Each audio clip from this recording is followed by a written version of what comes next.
তো বন্ধুরা দেখো, আজকে আমি একটা জিনিস শেয়ার করছি। সব কিছু তো শেয়ার করি, যা কিছু করি।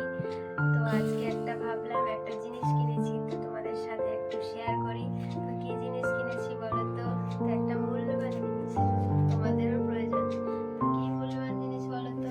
একটু কমেন্ট করে জানাবে।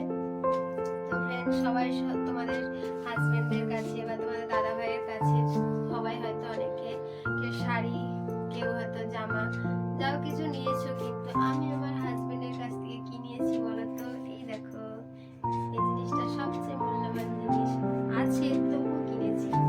কি কিনেছি বলো তো? তো এটাই আজকে তোমাদের দাদা ভাই আমাকে কিনে দিল। তো এটা খুবই প্রয়োজন ছিল, তাই দেখো দেখাই।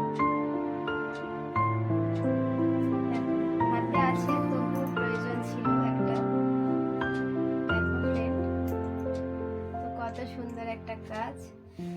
তো শাড়ি হয়তো পরলে ছিঁড়ে যাবে, জামা হয়তো পরলে সেও ছিঁড়ে যাবে, কিন্তু এটা খুবই প্রয়োজন ছিল। তো আমার খুবই লাগতো। তো হাতে আছে এক জোড়া, তো ভাবলাম আর একটাও নিয়ে নিই। তো দেখো, এটাই তোমাদের সাথে শেয়ার করা ছিল। কেমন হয়েছে, তো কেমন হয়েছে একটু কমেন্ট করে জানাবে।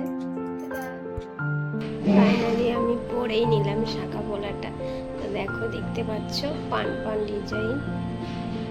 তো পানও বলা যেতে পারে, লাফও বলা যেতে পারে। তো এটা এখন নতুন উঠেছে, তো দোকানদার বললো যে এটা এখন নতুন উঠেছে, তো এটাই নিতে পারো। তো নিয়েই নিলাম। তো দেখো পরে আমাকে কেমন লাগছে।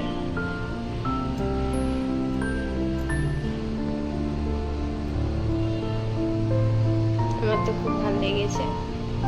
তো এর আগে একটা ডিজাইন ছিল খাঁজ কাটা, তো কি বলে জানি না, তো সেটা না নিয়ে আমি লাফ লাফ বা পান পান এই ডিজাইনটা নিয়েছি। তো বলো কেমন লাগছে।